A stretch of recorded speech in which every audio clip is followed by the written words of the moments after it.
Hey, good morning, everyone. So me and my buddy met up this morning. We threw some fishing gear, some diving gear on the boat, and we are going to head out and see what we can find today. So we're hoping to go out probably 10 to 12 miles, but we'll have to see how the weather pans out today. So it's looking a little iffy, so we'll see how far we can make it. So stay tuned. Me come to life every time I'm free. Oh, and I'm loving all that you do. Can't you see? I'm crashing right into you. Yeah, I'm free falling. Can you hear me calling for you? Yeah, I'm free falling. I'ma keep on falling for you. I'm free. Loving all that you do, can't you see? And I'm crashing right into you.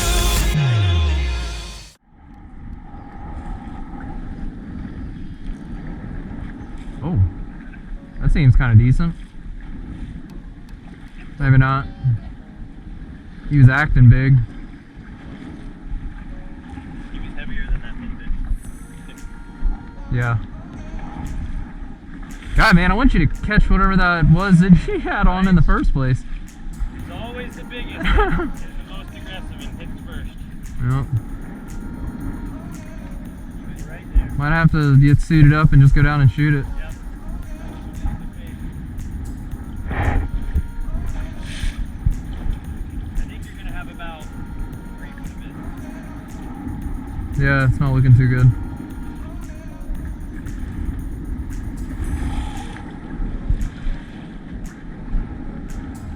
Not looking too tasty. Not this close in. God, man, we need this wind to die off.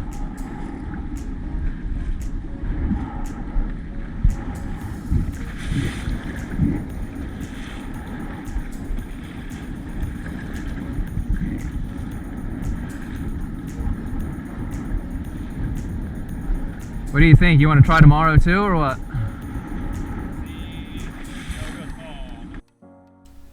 So unfortunately, the weather did not work out for us this day. Right after we met up, the winds shifted from east to about a south-southeast direction at about 10 to 12 knots. So originally the forecast was for the winds to be east at about 5 to 7 knots, which is absolutely perfect for me to be able to run 10 or 12 miles out. It makes it lake calm out there. It's nice and pleasant for us. We can run out there and run back easily. So unfortunately, the weather changed on us rather quickly. We were already planning on staying shallow first thing in the morning and go out to about 35 to 40 feet and just kind of warm up out there, get our gear on and just dive down and basically do a warm up and then start heading out deeper from there. But when we got out there and saw that the wind and the choppiness was picking up, we ended up staying there in about 35 feet, which is about 3 miles out. And I just kept updating the weather stations, the weather buoys, things like that, just to see what the winds were doing onshore, offshore, things like that, and also checking the forecast to see if the forecast was going to change. The wind was not blowing all night long, so we were thinking that it was going to be very pleasant out there, and unfortunately once we got out there we saw that things were changing rather quickly. It really didn't get any worse than this. We had a reprieve at around 11 o'clock, I think. The wind started dying down a bit, so we decided to run out about another mile and try a spot out there and fished out there a little bit also.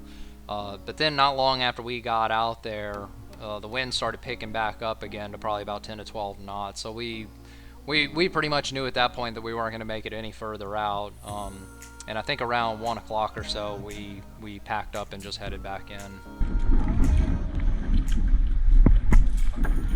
Keep him. Good to butterfly them.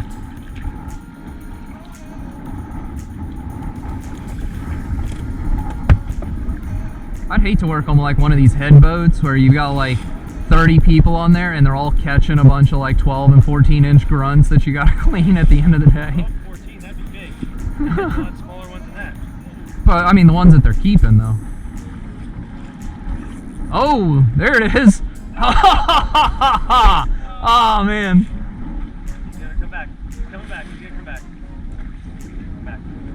I wonder if that was that same one you got the first time. That was a nice hit. More fresh fish. Yeah. I mean, I got all kinds of stuff you want.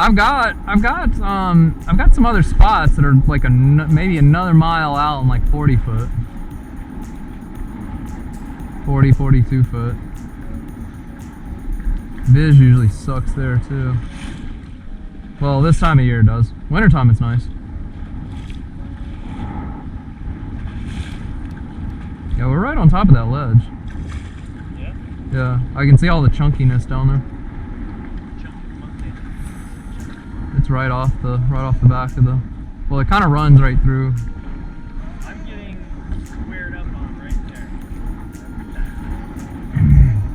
I have solid grunt. Yeah, on the back side of the buoy. Yep. Yeah, back here. Yeah, there's stuff showing back here on top of the ledge. I mean, that's where those grunts hang out anyways, on top of the ledge. They're usually hanging out up in the grass and the sea fans up on top.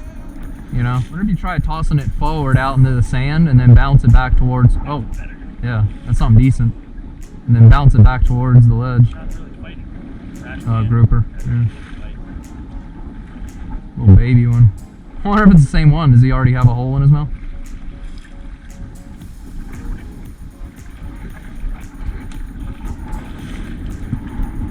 Hey, grouper, they're stupid. They'll come back and hit a hook twice. Where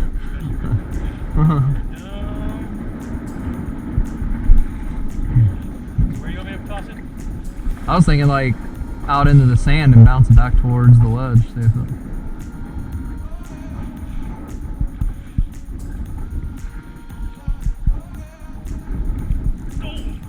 Oh, oh, oh! No, he's not. Is he running? Why is he running forward? I don't know. Is it a mackerel or something? Oh, it is a mackerel. Ha! Oh yeah, get him in the boat. I was about to say it's probably a mackerel. Oh shit.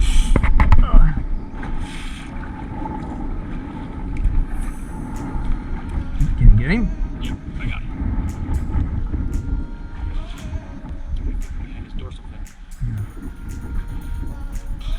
Where he bloodies his whole place Oh my up. God, he already has.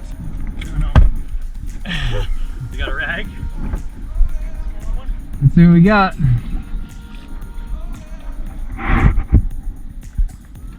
Think that's smaller than the last one? Oh yeah, he's a little bit smaller. Yeah, he's not a keeper. You got him or? Yeah, he's probably 18.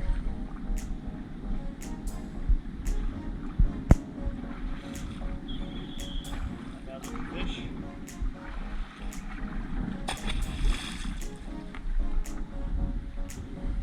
Again.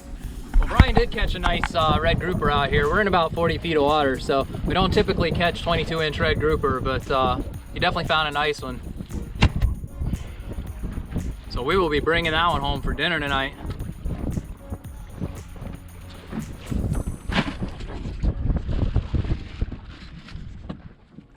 So it is Saturday morning. The sea is absolutely laid down out here. Unfortunately, my buddy found out last night that he had an appointment that he needed to get to today. So he was supposed to come out here with me today, and he unfortunately wasn't able to make it. So I ran out here by myself. My plan today really is just to go out and look for some new spots, new areas, try to find some new ledges out here. I'm gonna run out to the same spot that I found back in March. It was a really good ledge, and there was a lot of hard bottom around it, so I'm gonna head back to that spot. Brought some fishing gear and some bait with me, so if I find anything good, I'll drop a line in the water, see if I can catch some snapper or grouper or something like that. So so stay tuned. Take me away, me away, take me away, me away, take me away, me away, take me away. So I have a lot of people that ask me quite often, you know, what do I do to find these spots out here? You know, we get a lot of new people that move down here, they buy a boat and they really don't know what they're doing to be able to find these spots on the bottom. So you really don't need anything super fancy out here. You don't need $10,000 or $15,000 worth of electronics. I have I think it's about a 25-year-old Furuno that I took off of my dad's old boat before he got rid of it. And then I have a handheld GPS. So I'm not using anything super fancy on my boat. Just whatever that can get me out there and see the bottom. The main thing is you want to go into your settings. Sometimes it's right on your screen, but a lot of these touch screen bottom finders, you have to go through settings to look for this stuff. But on mine, I have a zoom function, which I'm pretty sure all of them do. But really what you want to do is you want to zoom in on the bottom. That bottom 15 to 20 feet is really where you want to concentrate looking. So if you're looking from the bottom of your boat all the way down to the sea floor, if you pass over a 2-foot ledge, it's going to look pretty small. You're going to have to see a pretty significant ledge for it to show up good on there because you're so zoomed out. So go into your settings and look for that zoom function and zoom in right on the bottom, and it'll kind of blow that stuff up and help you see whenever you pass over a ledge. It doesn't take a whole lot. You don't need a ledge that's 2 or 3 or 4 feet tall. I found plenty of fish on ledges that are maybe about a foot tall. The key thing with that is trying to find where there are nice cracks and holes and broken off chunks of lime rock and things like that on the ledge, places where the fish can get into and hide.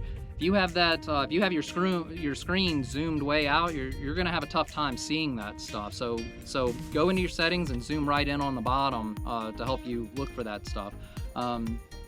The other thing that I do on here is, if you don't know, your GPS has what's called an MOB. It's a man overboard button. What that's really for is if you have somebody that goes overboard, either when it's dark or in low visibility like fog, things like that, you can hit that button real quick and it helps you turn around and locate that person.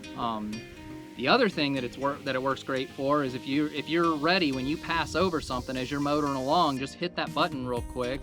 Then you can slow down, get spun around, and come right back to that spot and look for it. So try to use that MOB button. It comes in really handy. I use it all the time. I just kind of keep my thumb on that, and I'm watching my screen, and as I pass over something, I'll just hit that button real quick, and then I'll spin around and go over there and check it out. So if you guys have any questions about that, just feel free to leave me any comments, and I'll try to get back to you guys on that.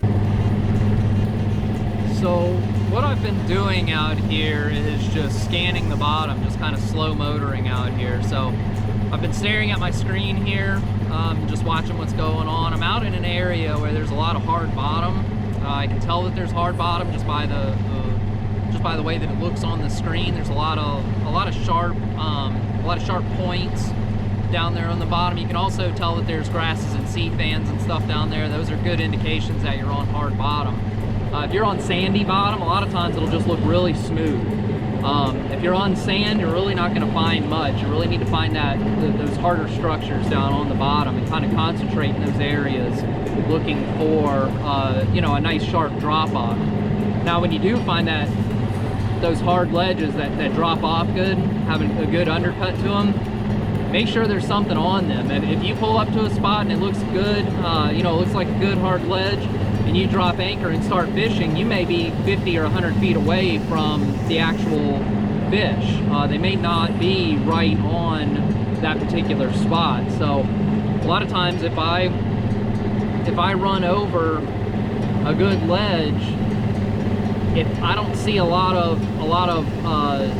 spots and specks and balls of bait and things like that hanging right around on the structure, then I just start scanning back and forth on the ledge. I'll just sit there and motor back and forth, zigzagging over that ledge, up and down the ledge, to see if I find where those fish are concentrating. And there's really no rhyme or reason of how I find them or a particular direction. Like right now I'm heading I was heading like in a west-southwest direction, and now I'm kind of heading back in an east-northeast direction. So I'm just kind of making long zigzag patterns back and forth over this area where this hard bottom is.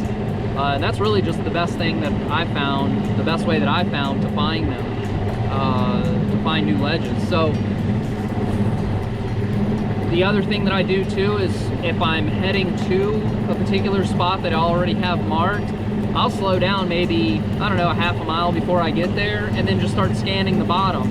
A lot of times most GPSs have a track. It'll show you your previous track. So try to just, make sure that you're running, not running right over the same track, but maybe move, 20, 30, 50 feet away from the last track that you took the last time, and see if you run over something. Some of these ledges, they can go on for a mile or so, and some of them, they're really concentrated. The ledge, the exposed part of the ledge may only be 100 feet long. It can be a very small ledge, but there can be a high concentration of fish on that area. So the best thing to do is just sit there and watch your bottom finder, watch your GPS, watch your compass, just keep making these long zigzagging patterns back and forth until you run over something, basically. Sometimes I find something really quick, and sometimes I'll spend an hour or two out here. It all depends. So for right now, I haven't really found anything that has piqued my interest. I've run over some what looked like nice dips, what I thought might be a ledge, but as I kind of zigzagged over that area, I didn't see where it would open up. It just kind of flattened back out and didn't really turn into anything. So if I find anything, I will get back on here and explain to you guys what I'm doing. Okay, so I am done for the day. I motored around for probably close to 3 hours. I did pass over a couple of nice ledges. I went ahead and marked them and just put question marks on them. I didn't spend a whole lot of time zigzagging and circling around them to see if I can find fish on them. But there were clearly ledges there, and there was something on them. I was seeing little spots around it. But I didn't do a whole lot of investigating. I never did drop a line in the water. My key thing today was just to get out here and try to find some new spots. So when I do have my buddy with me, we can go ahead and throw our gear on and jump in the water and actually go down there and see if there's anything worth shooting or worth catching. What we're really looking for are those grouper, the snapper, hogfish. Some of those ledges you'll show fish down there, but then you'll get down there and see that it's mostly angelfish or ornamental type fish. It's nothing that that you'd want to that you'd be able to catch and bring home for dinner. So anyway, I'll save those for another day. We'll come out and investigate those. But for right now, I'm going to go ahead and head back in and get everything cleaned up, and I am done for the day. So I will see you guys next time. Take me away, me away.